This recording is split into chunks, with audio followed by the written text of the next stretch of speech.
Wait, remember Monsters vs. Aliens? I'm not talking about the 2009 movie from DreamWorks. I'm talking about the Nickelodeon TV series that happened following the release of the film. We've talked about other DreamWorks films turned television series here before on the channel, and after about 3 or 4 people have asked, we are finally gonna talk about Monsters vs. Aliens. The series. Oh, make that 5 people. I literally just got asked to make this exact video right now. What is going on? When Monsters vs. Aliens was on TV, it was a series that I never, if at all, paid much attention to. Mainly because at the time it had been years since the movie had come out and I just didn't have any interest in it. Monsters vs. Aliens, the series, ends up continuing on from the movie, and by that I mean it follows the main cast of monsters working for the government as a team of heroes essentially for whatever comes their way. With the title being Monsters vs. Aliens, you'd think that would be the basis of the show, but maybe, while that does sometimes happen, it might not be the main focus, if there is any focus to the series at all. More interestingly is what may have happened behind the scenes. What made this the last DreamWorks and Nickelodeon series, and why did it take so long for the series to come out post the film? Let's get into it. Observe.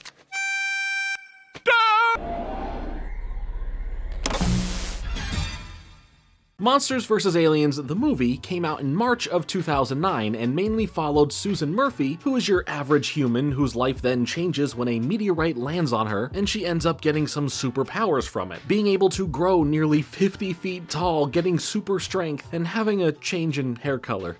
That's neat. Through this, she ends up being captured by the military and held in secret by the government with all these other monsters. Introducing us to Bob, the blue goo blob, Dr. Herbert Cockroach, PhD, a scientist who turned himself into a cockroach, and the missing link, who is supposed to be the missing piece of the evolutionary line between fish and apes. Through the events of the movie and them going from prisoners of the government to a team of heroes that fight aliens to save Earth, that's where the series technically continues on from. And we pick right back up with this group as they are a technical deployment team to deal with alien threats now. But they may just end up spending more time messing around at the actual base they live in as they interact with the military general, the president, and some aliens that come into the series as it goes on. Pressing buttons makes me feel like a big boy. More Monsters vs. Aliens up next. Monsters vs. Aliens, the series, was created by Kim Possible creators Mark McCorkle and Bob Schooley. Right after the movie was released in 2009, it was announced that Nickelodeon ordered a series to move into production through the relationship that Nick had with DreamWorks. How did the series get Mark and Bob on board? Well, they were already working on the other hit show from DreamWorks and Nickelodeon, the Penguins of Madagascar. So there was a ton of hype going into this series on the surface here. Even Nickelodeon would still give it the best initial push it could, despite how long it took to get the series from conception to premiere. Cut to the 2013 Kids' Choice Awards, and keep track of the years I've mentioned so far. They will come back into play later on in the video. After the awards show, the premiere episode of Monsters vs. Aliens would be shown, and this is comparable to whatever show gets chosen to play right after the big game, just with more slime. Okay, it's not exactly like that, but to a kid it is. I wasn't a kid at the time. It didn't feel that way for me. Hi, I'm old. Hi, I'm Paul. Oh, hi, Paul. When it comes to the main cast of characters, they are essentially the same as they were in the movie, just with some small tweaks here and there. Some good and some not so good. Susan, or Ginormica, is no longer really the main character. I mean, if I had to pick out one character to be that, sure, it would still be her. But the series really gives all of the characters a similar amount of focus. Okay, well, maybe Bob gets a bit more. He's still the main comedic relief, and that is turned up to 11 here. I'll get back to that, but for now, take that as you will. Dr. Herbert Cockroach feels less important compared to his role in the movie, and the missing link is there too. I mean that in the most literal sense. He's chill, he's part of the group, but I don't feel he gets anything distinct to do here. And I'll touch on this a little bit later on, but none of the original cast of voices return, which is usually always the case with shows like this. Here we have Riki Lindholm as Susan taking over for Reese Witherspoon. Eric Edelstein comes in as Bob, replacing Seth Rogen. Chris O'Dowd voices Dr. Cockroach instead of Hugh Laurie. Side note, I always thought it was funny that Dr. House is the voice of the doctor in the movie. Anyway, lastly, Diedrich Bader voices the missing link instead of Will Arnett. Some voices here are clearly and noticeably different from the movie itself, but there are some that might make you second guess if the original actor came back. It's like finding out that Jack Black didn't voice Poe in Kung Fu Panda Legends of Awesomeness. What, next you're gonna tell me that Jackie Chan didn't voice himself in Jackie Chan Adventures? Yes, that's exactly what I'm saying. Come on guys, you gotta remember this. It's on the test. For the other alien characters we meet right from the start, there is Coverton. He comes in and makes friends with the president and tries capturing him, but ultimately he ends up staying at the base with the monsters, as he ends up weaving in and out of the series in either small comedic bits or stuff related to his ultimate evil plans, claiming to be the leader of the alien side of, you know, the whole monsters versus aliens thing. There is Staabi, who is a tough-as-nails alien warrior who comes into the series trying to track down and tame an alien beast known as a Vornikarn. After this, she ends up sticking around thanks to Coverton and is basically his all-star athlete for Team Alien, but seriously, does that even matter? I mean, the whole monsters versus alien thing really isn't as important or prevalent like you'd think it should, would, or could be. There's also Squeep. She's pretty cool and never really means any harm compared to the other aliens. She's super smart and is only worried about her grades and strives to be perfect. The show ends up being more of a hangout show where the average conflict is something silly, like a character not being able to participate in a football game, or Dr. Cockroach losing his doctorates because of a missing grade being discovered. Sure, there is some action and some clashing between the monsters and the aliens, but there's not much of it, and it doesn't seem to be the point of where the series wants to go with everything, opting to not have a major through-line narrative and instead be a random grab bag of whatever each episode. For some shows, this can be a good thing, but here,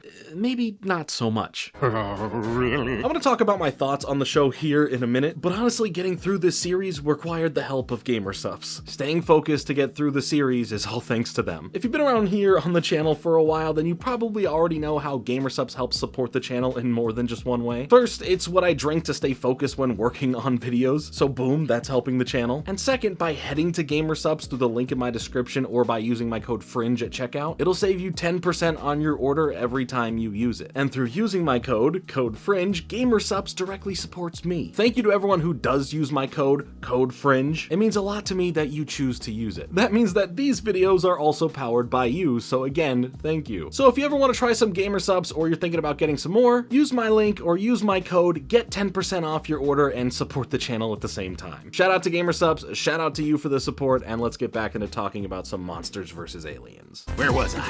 Oh, that's right. Now, Monsters vs. Aliens was never a top-tier DreamWorks movie for me, and I think that's the case for a good amount of people. Heck, it's definitely the case for DreamWorks themselves, who really seem to want to separate themselves from the property. That's not to say that the movie is bad, I don't think it's awful, but in regards to DreamWorks' catalog of animated films and properties, it's definitely closer to one end of the list than the other, and it's definitely not on the higher end. But if you love the movie, that's great, and I love that. When we get to the series, the show right off the bat is affected by a few factors, with the first being that it just came way too late. I know there was some level of problems going on in the development of the series as it was announced in 2009 to be in production, and the series didn't officially start releasing on Nickelodeon until 2013. So now the issue is getting an audience to not only have a level of care about the movie enough to tune in, because if you don't, the series just kind of starts. It tosses you into a several months later type of scenario and barely offers a recap connection to build you back in or allow new people to enter in on the property to understand what's going on, what's the setup here, why are these monsters here, what are they doing, what about the aliens? Well, I mean, I guess the show is called Monsters vs. Aliens. I guess one can assume it's a show about just that, huh? Maybe the intro theme song will help clue the viewers into what to expect in the series.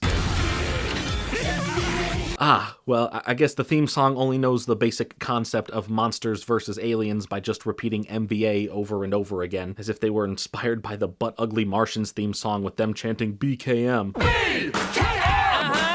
Well, at least that's better than them yelling bum. I just want to feel my girth. Never mind, these shouldn't be compared, but Ugly Martians at least has something interesting going on here. It really feels like Monsters vs. Aliens had about 5 minutes to come up with a theme song here, and it's definitely a bit of an indicator as to the quality of the rest of the series. It's just not great. It's not awful or the worst thing I've ever seen, but definitely not great. Everything just feels a little too cheap. I do not understand why he doesn't like it.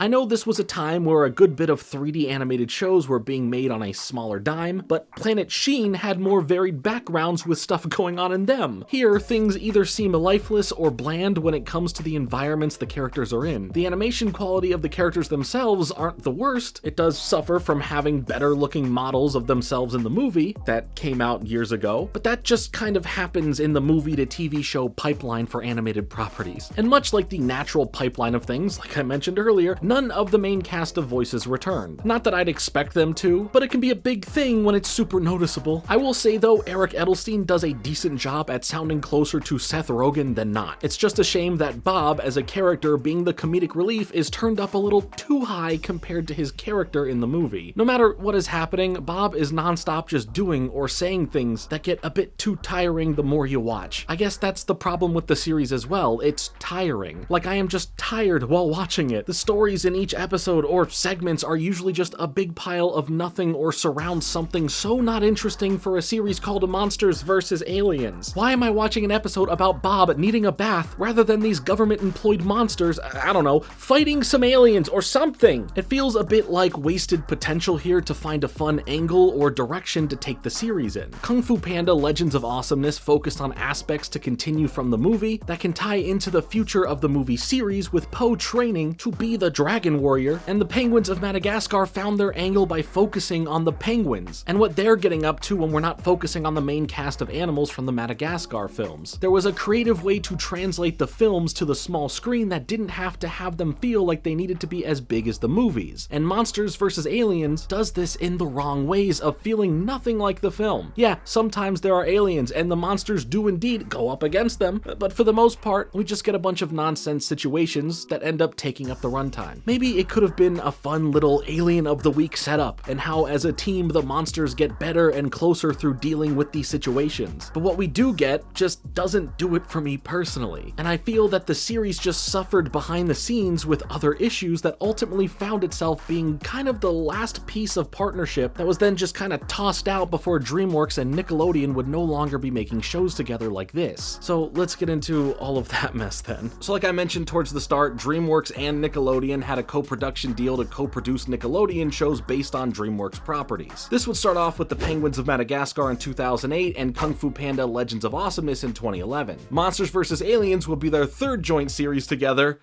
And it would be their last. Sorry, I just thought that would be funny to do. Everything seemed to be falling apart behind the scenes between with what Nickelodeon wanted and with what DreamWorks wanted. I'm too stupid. Ready for more action?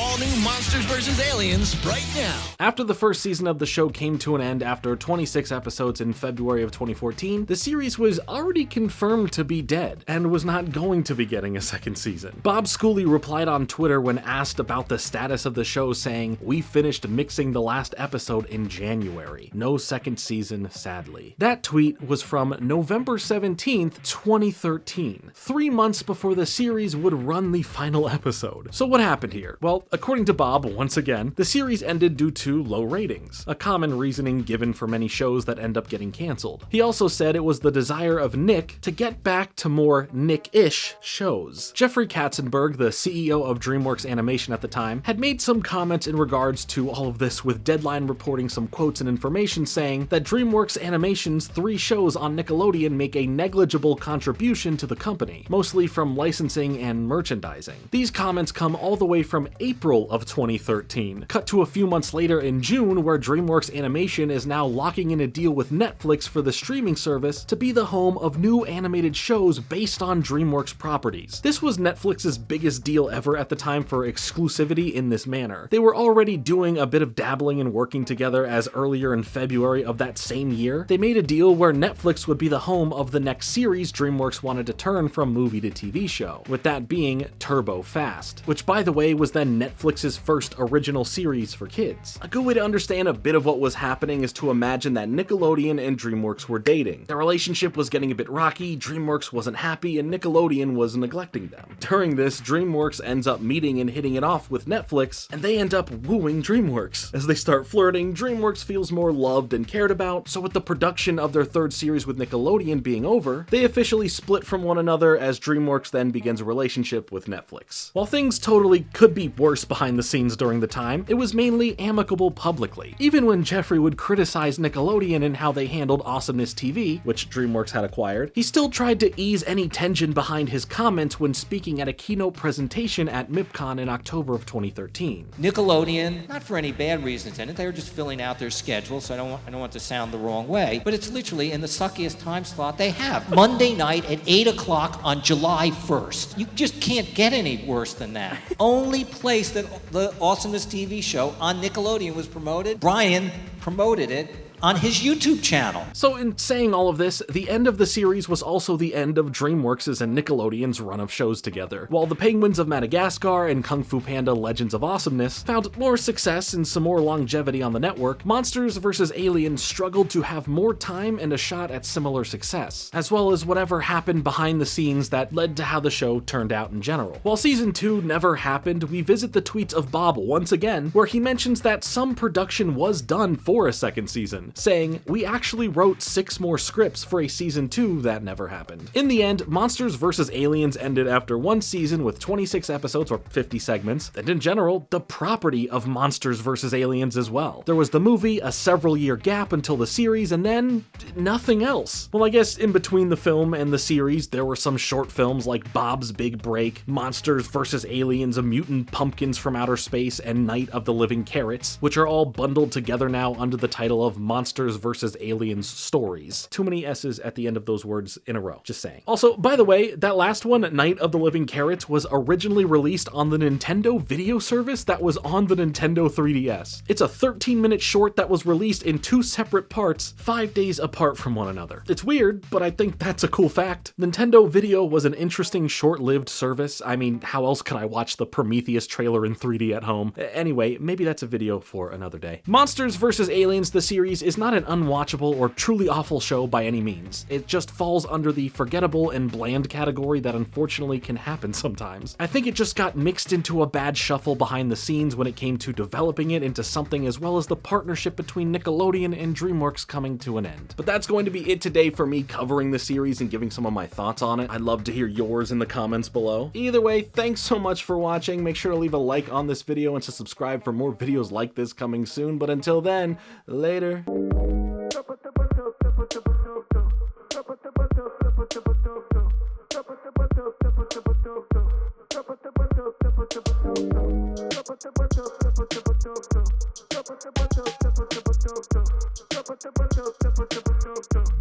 Hey.